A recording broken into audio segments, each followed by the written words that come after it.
Bueno, hermanos, buenos días. Gracias al Señor que nos ha permitido llegar, encontrarnos y alabarlo juntos y meditar en su palabra juntos también. Vayan abriendo la Biblia en 1 de Juan, capítulo 2. 1 de Pedro, capítulo 2. Hay un cambio repentino, ¿eh?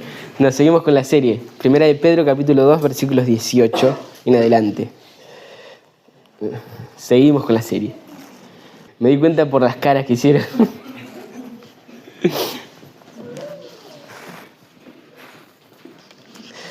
Tengo una pregunta para vos. ¿Por qué te cuesta tanto el sufrimiento? Sé que parece una pregunta un poco obvia, un poco tonta incluso, tal vez. Pero pensalo un momento. ¿Por qué te cuesta tanto el sufrimiento? Y voy a hacer trampa, voy a guiarte un poco. ¿Será tal vez porque pensás que el sufrimiento no debería formar parte de tu vida? ¿Podría ser que te cueste tanto y te afecte tanto porque en el fondo crees que te mereces algo mejor? Puede ser que mires a otras personas y pienses algo como, bueno, sí, él tal vez se merezca sufrir, pero yo no. ¿Puede ser eso? Hoy vamos a ver un texto que confronta nuestra autojusticia, que confronta nuestro sentido de merecimiento, nos confronta con la diferencia que hay entre la forma en que nosotros vemos nuestras vidas y la forma en que Dios las ve. Vamos a ver un texto que habla sobre el sufrimiento injusto. Posiblemente, y espero, la palabra de Dios en este texto en particular redefina nuestra manera de ver el sufrimiento y transforme nuestra manera de responder al sufrimiento. Vamos a leer el texto. 1 de Pedro 2, 18 al 25.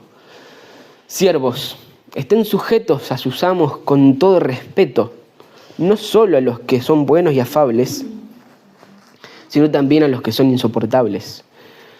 Porque esto haya gracia, si por causa de la conciencia ante Dios alguien sobrelleva penalidades sufriendo injustamente. Pues, ¿qué mérito hay si cuando ustedes pecan y son tratados con severidad lo soportan con paciencia? Pero si cuando hacen lo bueno sufren por ello y lo soportan con paciencia, esto haya gracia con Dios. Porque para este propósito han sido llamados, pues también Cristo sufrió por ustedes, dejándoles ejemplo para que sigan sus pasos, el cual no cometió pecado ni engaño alguno se halló en su boca, y quien cuando lo ultrajaban no respondió ultrajando, cuando padecía no amenazaba, sino que se encomendaba a aquel que juzga con justicia. Él mismo llevó nuestros pecados en su cuerpo sobre la cruz, a fin de que muramos al pecado y vivamos a la justicia, porque por sus heridas fueron ustedes sanados. Pues ustedes andaban descarriados como ovejas, pero ahora han vuelto al pastor y guardián de sus almas. Amado Padre y Señor nuestro, te damos toda la gloria, toda la honra, te alabamos, te agradecemos, Señor, por tu inmenso amor, por tu inmensa misericordia. Te agradecemos por tu palabra y te pedimos que nos ayudes, que nos asistas, Señor. Sabemos que es muy posible que muchos de nosotros hayamos llegado hoy con corazones ansiosos, afanosos, preocupados. Ayúdanos, Señor, a estar en paz para escuchar tu palabra, para recibir tu palabra, para entender tu palabra y para aceptar tu palabra. Te lo pedimos, Señor, en el nombre de Jesús. Amén. Como recordarán, el trasfondo de toda esta carta es de sufrimiento. Pedro está escribiendo a personas, a cristianos, que están sufriendo. En concreto, están sufriendo una persecución. Una persecución que todavía no es estatal, pero que sí ya empieza a sentirse. Es principalmente en lo verbal, en este punto. La gente habla mal de ellos, son calumniados, corren rumores horrorosos sobre ellos. Les dicen cosas horribles, se dicen cosas horribles sobre ellos, son insultados, La presión social está siendo cada vez más fuerte. Ante esto, Pedro les escribe y los consuela, pero los consuela de una manera que es particular. Los consuela al hablarles de tres cosas: de su identidad en Cristo, del estilo de vida coherente a esa identidad en Cristo, de la manera de comportarse en lo cotidiano, en ese mundo, y de su llamado. Estas tres cosas de alguna manera están entretejidas en toda la carta, y las vemos, o las vimos muy claramente en el pico de este argumento de Pedro en la sección anterior. En los versículos 11 al 13 de este capítulo 2, dice: amados, les ruego como extranjeros y peregrinos que se abstengan de las pasiones carnales que combaten contra el alma. Mantengan entre los gentiles una conducta irreprochable, a fin de que en aquello que les calumnian como a malhechores, ellos, por razón de las buenas obras de ustedes, al considerarlas, glorifiquen a Dios en el día de la visitación. Él los llama a vivir como extranjeros, a luchar como soldados, a comportarse como representantes, y después aplica estos aspectos o aplica este llamado a cosas específicas. Primero lo aplicó al tema de la autoridad, que es lo que vimos el último domingo, donde él les dice: sométanse por causa del Señor a toda institución humana. Y ahora va a aplicar este mismo paradigma al tema del sufrimiento. Al sufrimiento. Estoy seguro que no soy el único acá que no disfruta del sufrimiento. Yo ni siquiera aprecio ni las dificultades más chiquitas, ni las dificultades menores. No me gustan los obstáculos de ningún tipo. Yo quiero diseñar mi propia vida y que funcione según mi propio plan soberano. Y sé que es probable que muchos de ustedes sientan lo mismo. Por eso estas palabras son importantes para nosotros. Y ya la manera en que Pedro introduce el tema del sufrimiento es a través de unas palabras que son bastante impactantes. Vean el versículo 18, dice: siervos, estén sujetos a sus amos con todo respeto, no solo a los que son buenos y afables, sino también a los que son insoportables. Es impactante para nosotros que se llame a un siervo, a un esclavo, a someterse y a respetar a su amo, ¿no? Es raro. Parece como que sería más correcto decir algo como: siervos, no se sometan, no sigan a estos hombres porque ustedes son libres. Pareciera que algo así sería más correcto, ¿no? Pero eso no es lo que dice Pedro. Él les dice que se sometan. E incluso va más allá y dice: no solo a los que son buenos y afables, sino también a los que son insoportables. Resulta raro ese imperativo. Pero para entender un poco mejor ese mandato es necesario que nosotros consideremos el contexto histórico, cultural. Y el hecho es que en esos años existía la esclavitud. Era parte de la vida normal, la esclavitud.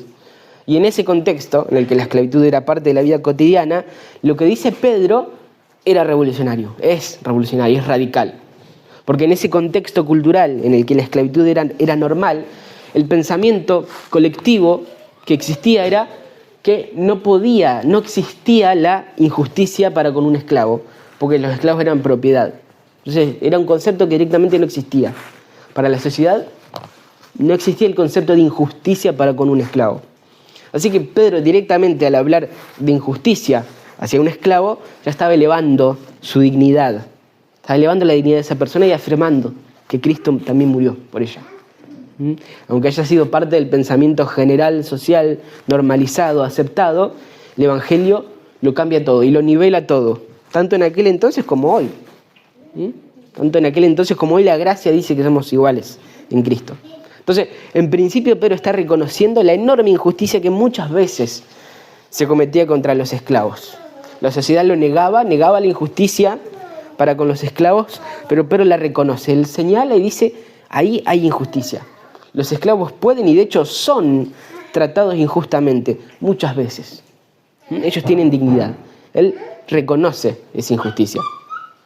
Sin embargo, al mismo tiempo que reconoce la injusticia, a ellos les está diciendo que en esos momentos de injusticia, su responsabilidad es someterse a la autoridad.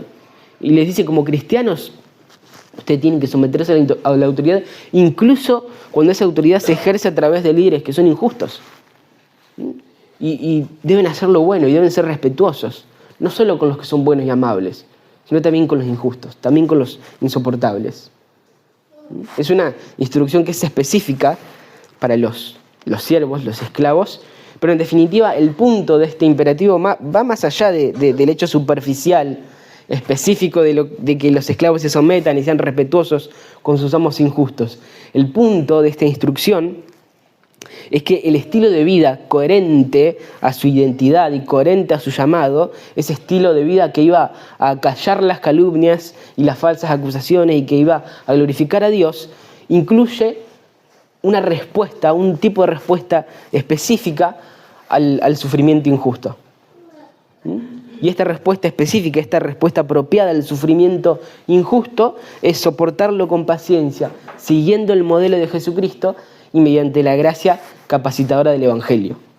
Que ese es mi argumento para hoy. Este es el argumento de lo cual pretendo convencerlos. Debemos soportar con paciencia el sufrimiento injusto, siguiendo el modelo de Jesucristo y mediante la gracia capacitadora del Evangelio. Y vamos a verlo en 3 puntos, 3 afirmaciones que podemos hacer a partir del texto. Número 1, fuiste llamado a sufrir. Número 2, Jesús es tu ejemplo en el sufrimiento. Y número 3, Jesús es tu Salvador en el sufrimiento. Comencemos con el primer punto. Este es un tema que es ineludible a lo largo de todo el Nuevo Testamento. Fuiste llamado a sufrir. El sufrimiento no es un fallo en el plan, no es un obstáculo en el plan, no es que Dios se haya olvidado de lo que prometió, no es una señal de infidelidad, no, todo lo contrario. Hermanos, escuchen esto.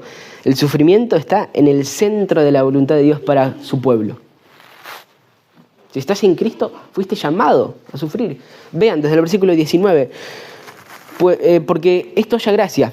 Si por causa de la conciencia ante Dios alguien sobrelleva penalidades sufriendo injustamente, pues ¿qué mérito hay si cuando ustedes pecan y son tratados con severidad lo soportan con paciencia? Pero si cuando hacen lo bueno sufren por ello y lo soportan con paciencia, esto haya gracia con Dios. Y acá viene el punto. Porque para este propósito han sido llamados. Pues también Cristo sufrió por ustedes, dejándoles ejemplo para que sigan sus pasos.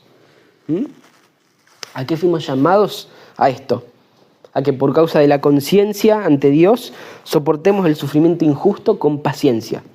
Fuiste llamado como representante del Señor Jesucristo a sufrir por hacer el bien, a sufrir por su causa, a sufrir por su reino. Fuiste llamado a sufrir injustamente, a sufrir momentos de injusticia. Fuiste llamado a eso.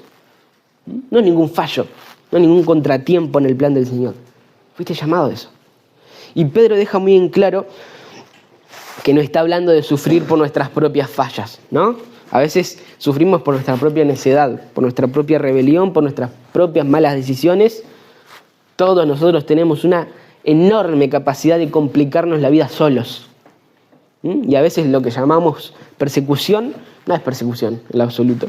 Solamente es fruto de nuestro pecado, de nuestra necedad, de nuestra arrogancia, de nuestro orgullo, de nuestra actitud condenatoria hacia los que no conocen al Señor. Y eso no sería, en este caso, sufrimiento por Cristo. Pero está hablando de otra cosa, distinta. Pero está hablando de la experiencia de vivir piadosamente en un mundo roto, en un mundo caído, y experimentar sufrimiento injusto por causa de eso. Él dice que está llamado a eso. Pero en medio del argumento también dice algo que es aún más asombroso, aún más sorprendente. No solamente dice que está llamado al sufrimiento injusto, sino que también dice que ese es un llamado de gracia, que es algo agradable delante de Dios, que Dios se complace en eso. Dice que experimentar eso haya gracia con Dios. ¿Cómo? ¿Cómo puede ser eso? ¿Cómo es posible que padecer, sufrir injustamente por hacer el bien sea algo bueno? ¿Cómo eso haya gracia en Dios? Bueno, para entenderlo necesitaríamos tener el contexto amplio de toda la carta, porque hay varias conclusiones que nosotros podemos sacar del sufrimiento a lo largo de toda la carta. Por ejemplo, uno es que el mismo hecho de que realmente sufras por la causa de Cristo es una evidencia de que hay una adoración genuina en vos. Porque sufrir injustamente por causa de Cristo es algo que solamente pueden hacer de un corazón que lo considera como el tesoro supremo, que valora su presencia, su gracia, su amor por sobre cualquier otra cosa. Y eso le da gloria. Y cuando Él es honrado así, se agrada. Esto es ya gracia con Dios. También Dios usa el sufrimiento para obrar en nosotros, nos lleva más allá de nuestra sabiduría, más allá de nuestra fuerza, para que veamos nuestra propia incapacidad y para que dependamos de Él. Él usa esos momentos para abrir nuestras manos, para que soltemos todos los ídolos en los cuales en algún momento encontramos paz y seguridad, para que descansemos solamente en Él. Y eso le da gloria. Y cuando Él es honrado así, se agrada. Esto haya gracia con Dios. Dios también usa nuestro sufrimiento como un testimonio. Esto es tal vez una de las cosas más claras que vemos en toda la carta. Recordemos el modelo de Pedro. Vivimos como representantes de Cristo, y no solo con palabras, sino con nuestra vida. Cuando sufrís injustamente y seguís confiado en Él, tu vida está predicando el Evangelio. Y eso lo glorifica. Y cuando Él es honrado así, Él se agrada. El sufrimiento injusto por causa de Él le da gloria de diferentes maneras, y por eso es que en eso se halla gracia con Él. Por eso es que Él se complace en aquellos que sufren injustamente por su causa. Ahora, te pregunto, ¿en qué situación o lugar o relación te está llamando Dios a predicar el Evangelio con tu vida de esta manera? Pensalo. Porque tené por seguro que las hay. Hay una manera en la que Dios te llama a mostrar con tu vida el Evangelio de esta manera, a sufrir injustamente por su causa, por la causa del reino, por la causa del Evangelio y para su gloria. En tu caso, ¿cuál es? Tal vez un vecino que sabe en lo que crees y que hace todo lo posible para complicarte la vida. Tal vez en el trabajo, con tus compañeros que se burlan o que te ponen a prueba y a propósito te presionan para que hagas cosas que sabes que no están bien. Tal vez un familiar que te hace sentir ridículo por seguir a Cristo.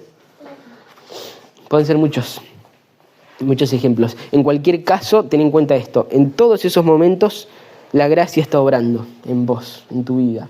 Es un milagro de gracia que nosotros podamos agradar a Dios en algo, aunque sea por un momento.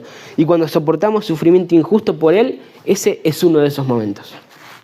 Cuando soportamos el sufrimiento injusto por Él, mostramos su gloria y Dios se complace. Eso haya gracia con Dios. Él se agrada en eso. Él nos ama tanto que no nos deja nuestros pecados, así que nos empuja para que soltemos nuestra autojusticia, nuestra sabiduría, nuestra fuerza y encontremos todo en Él. Y me resulta fascinante pensar que de alguna forma, mientras eso sucede en nosotros y el Señor trabaja en nuestro corazón de esa manera, alguien podría estar observando nuestra vida en medio del sufrimiento injusto y glorificar a Dios y llegar a la fe, porque ve algo evidentemente distinto y se siente atraído a lo que representamos y quiere conocer al Señor Jesús. Eso no puede ser otra cosa menos que gracia. Eso es gracia. El sufrimiento injusto por su causa al que somos llamados es preciosa gracia. El problema es que muchas veces nosotros no lo entendemos así. ¿Cuándo fue la última vez que en un momento difícil pensaste inmediatamente, esto es gracia? Me gustaría decir que esa es mi respuesta más inmediata siempre, pero la verdad es que más veces de la que me gustaría admitir, lo primero que hago es cuestionar a Dios y dudar. Y sé que vos también. Pero Pedro dice, ¿no entendés? Fuiste llamado a esto. Y ese llamado, además, es un llamado de gracia. Pero eso no es todo lo que dice Pedro. Él sigue hablando. Vean lo que dice desde el versículo 21. Porque para este propósito han sido llamados, pues también Cristo sufrió por ustedes, dejándoles ejemplo para que sigan sus pasos, el cual no cometió pecado, ni engaños halló en su boca.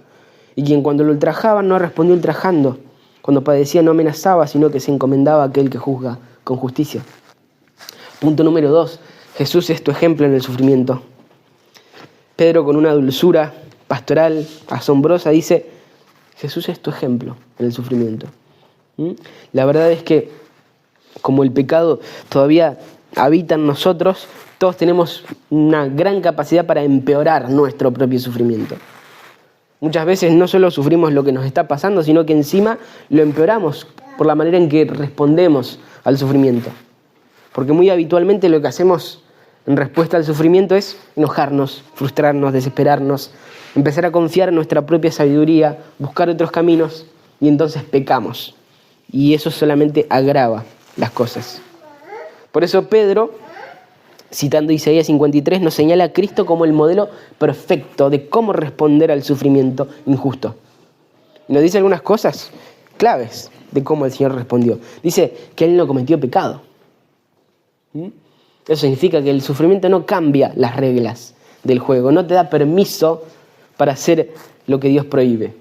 De hecho, es en el sufrimiento cuando más nosotros necesitamos creerle al Señor, cuando más necesitamos creer que lo que Dios ordena realmente es lo correcto, realmente es lo justo para obedecerlo, aunque todo lo que nos rodea nos presione para hacer lo contrario.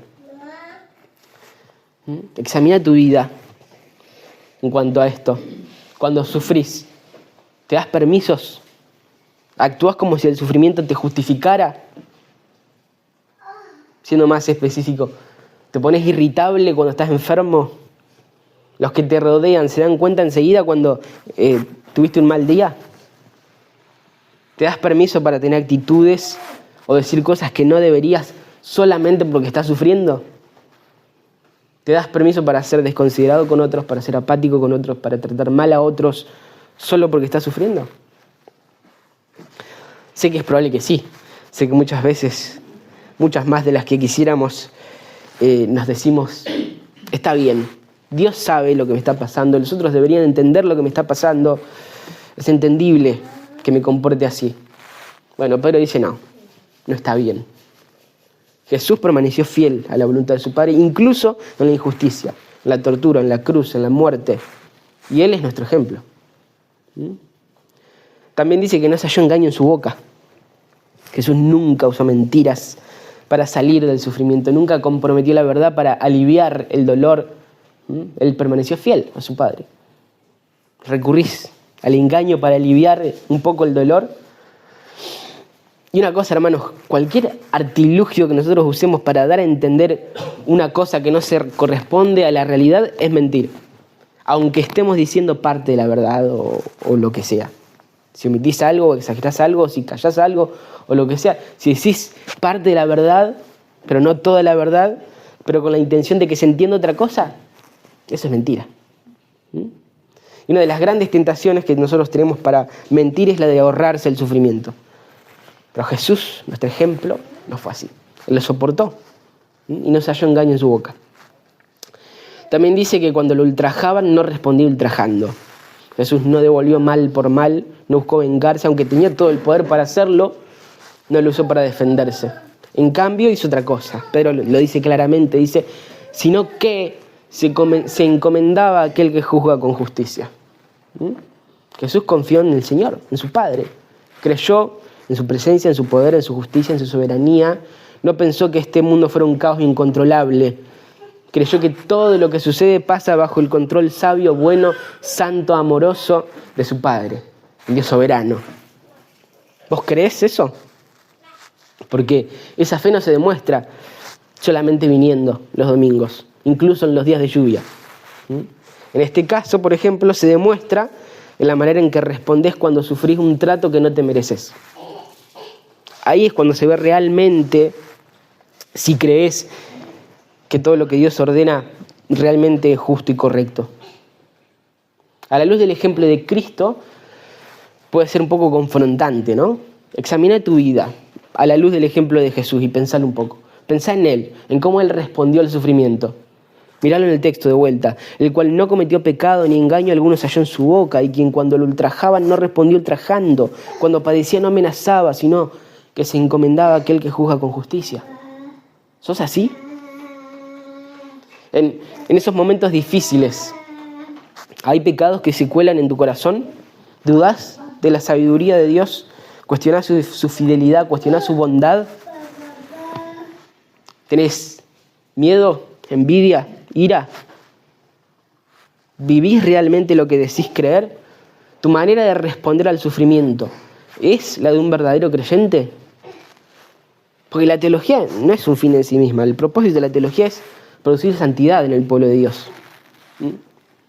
Ahora, si ustedes se examinan a la luz del ejemplo del Señor, es muy probable que piensen, esto es difícil, esto es demasiado, de hecho. Sinceramente yo no vivo así. Yo odio sufrir, odio que me maltraten. Yo quiero una vida cómoda, quiero una vida tranquila. Yo quiero ser aceptado, yo quiero ser validado. Este llamado es duro. ¿Cómo voy a lograrlo? ¿Cómo voy a responder a esto? ¿Cómo es posible vivir así? ¿Cómo es posible que empiece a ver el sufrimiento de esta manera? ¿Cómo es posible que responda al sufrimiento de esta manera? Bueno, Pedro no termina diciendo simplemente Jesús es tu ejemplo, porque si eso fuera todos estaríamos completamente perdidos. Él dice algo más. Hermano, tranquilo, yo sé que no sos así. ¿Y sabes qué? Yo tampoco soy así. Y bueno, no creo sorprender a nadie al decir eso. No somos así. ¿Saben qué hace el ejemplo de Jesús en este texto, en el argumento de Pedro? El ejemplo de Jesús en este texto nos muestra cuán lejos estamos, cuán pecadores somos, cuán débiles somos. Nos muestra que nosotros no sufrimos así, que no somos como Él, que no podemos sufrir como Él, que no reaccionamos como Él, que no confiamos como Él. Pero Pedro no termina ahí. Afortunadamente hay un versículo más, 2 versículos más. Dice, Él mismo llevó nuestros pecados en su cuerpo sobre la cruz, a fin de que muramos al pecado y vivamos a la justicia, porque por su llaga fueron ustedes sanados. Y eso es glorioso. Jesús no solo es nuestro modelo, Él no solamente es nuestro ejemplo, Él también es nuestro Salvador. Fue despreciado y desechado de los hombres, varón de dolores, experimentado en aflicción, y como uno de quien los hombres esconden el rostro, fue despreciado y no lo estimamos. Ciertamente Él llevó nuestras enfermedades y cargó nuestros dolores. Con todo nosotros lo tuvimos por azotado, por herido de Dios y afligido. Pero Él fue herido por nuestras transgresiones, molido por nuestras iniquidades. El castigo por nuestra paz cayó sobre Él, y por sus heridas hemos sido sanados. Todos nosotros nos descarriamos como ovejas, nos apartamos cada cual por su camino, pero el Señor hizo que cayera sobre Él la iniquidad de todos nosotros. Fue oprimido y afligido, pero no abrió su boca. Como cordero que llevó al matadero y como oveja que ante sus trasquiladores permanece muda, Él no abrió su boca. Por opresión y juicio fue quitado. Y en cuanto a su generación, ¿quién tuvo en cuenta que Él fuera cortado de la tierra de los vivientes por la transgresión de un pueblo a quien correspondía la herida? Se dispuso con los impíos su sepultura, pero con el rico fue en su muerte, aunque no había hecho violencia, ni había engaño en su boca. Este es el texto que cita Pedro. Y también dice que todo eso, de lo que está hablando Isaías 53, tiene un propósito. Pedro dice, a fin de que muramos al pecado y vivamos a la justicia. Él dice que eso, ese sacrificio del Señor, fue para eso. Es decir, para que ahora nosotros podamos vivir como Él vivió. Hermanos, escuchen esto. Él no solo nos perdona, Él también nos transforma. ¿Sí? Él lo hace, nos cambia, nos transforma. Y eso incluye la manera en que respondemos al sufrimiento. Por eso Pedro cierra el pasaje con esta imagen tan pastoral, tan hermosa. Dice, pues ustedes andaban descarriados como ovejas, pero ahora han vuelto al pastor y guardián de sus almas. Y es un hermoso consuelo. En medio del sufrimiento no estamos solos. Tenemos un pastor, tenemos un guardián de nuestras almas, tenemos a alguien que vela por nuestras almas. Alguien que conoce nuestras luchas, que no se olvida, que no se equivoca, que sufrió lo que nosotros jamás vamos a sufrir. Él es nuestro ejemplo, sí, pero también es nuestra fuerza, nuestro refugio. Para terminar, quisiera hacer algunas aplicaciones finales. 1, no sufras como si estuvieras solo. El Señor conoce tu dolor, pasó por ahí, está con vos. Estás a la deriva. Número 2, no reacciones como si no tuvieras esperanza tampoco. Porque tu Salvador resucitó y vive ahora y reina y te guía. Y el sufrimiento no es el fin, el sufrimiento no es todo, solamente es parte del camino hacia donde estamos yendo. Número 3, no pienses que el sufrimiento significa que Dios se olvidó de vos. Todo lo contrario, es exactamente donde Él quiere que estés, en su soberanía, en su providencia. Estás donde tenés que estar, en sus manos, bajo su cuidado, en su plan. Número 4, no ignores el propósito de Dios en el sufrimiento, porque Él quiere formar la imagen de Cristo en vos. Él quiere hacerte más santo, más humilde, más fuerte, más lleno de gracia, más confiado en Él, menos independiente. Quiere usarte como instrumento de su gloria en un mundo que necesita la esperanza del Evangelio. En este mundo vas a sufrir. Quizá esta semana vayas a sufrir. De hecho, quizá ya estés sufriendo. Es muy probable. En cualquier caso, recordá estas 3 cosas. Fuiste llamado a sufrir, y este es un llamado de gracia. Jesús es tu ejemplo en el sufrimiento y Jesús es tu salvador en el sufrimiento. No estás solo. El Señor está en el control. La gracia no falla. Y mientras sufrís con fe, con paciencia, con justicia, con mansedumbre, Dios se agrada de vos. Él se complace. No porque seas fuerte, sino porque dependés de Él. Y eso es gracia. Oramos. Amado Padre, Señor nuestro, te damos gracias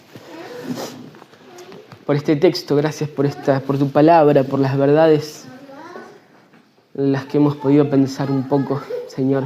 Te pedimos que nos ayudes a examinar nuestro corazón a la luz del texto que hemos leído. Ayúdanos, Señor, a ver, a examinar con sinceridad a la luz de tu palabra cómo respondemos al sufrimiento injusto. Ayúdanos, Señor, a ver el sufrimiento de Jesús, el modelo que tenemos en tu Hijo Jesucristo, y ayúdanos a ver cuán lejos estamos de eso. Ayúdanos a ver cuán egoístas somos en cuanto a nuestra manera de ver el sufrimiento. Ayúdanos a ver la realidad de nuestro corazón, pero después de eso, Señor, también ayúdanos a confiar en el Evangelio. Ayúdanos a confiar en la gracia que hay en el Evangelio, para que nuestra manera de ver y de responder al sufrimiento sea transformada, para que podamos sufrir bien, para que podamos responder apropiadamente al sufrimiento injusto como vos nos llamaste a hacerlo, Señor, para tu gloria. Ayúdanos a recordar que por medio de la gracia que hay en el Evangelio, por medio de tu obra, podemos ser transformados y realmente podemos obedecer este llamado que parece tan difícil, Señor. Ayúdanos a confiar en Cristo para poder hacerlo, para hallar gracia con vos, padeciendo el sufrimiento injusto con paciencia, Señor, confiados en vos, para que eso sea un testimonio a los que están a nuestro alrededor, Señor, y para que ellos puedan llegar a conocerte. Oramos, Señor, en el nombre de Jesús. Amén.